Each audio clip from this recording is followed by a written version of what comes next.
Let's talk about your workplace, because having a dedicated place to get things done is super important. There are actually a bunch of options to think about, so let's dive in and check them out. A traditional storefront is like your classic brick and mortar shop.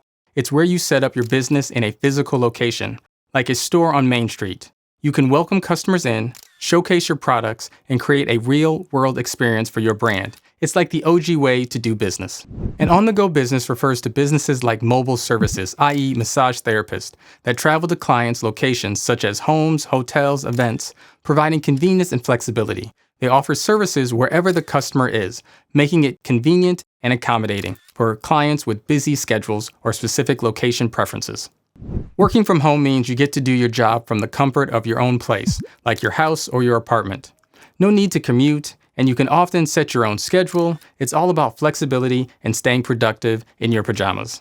Renting a fancy address is like borrowing a prestigious location for your business. Some high-end office buildings offer this service. You can use their classy address to make your business look more impressive, and they handle your mail. It's a bit pricey, but it adds a touch of professionalism.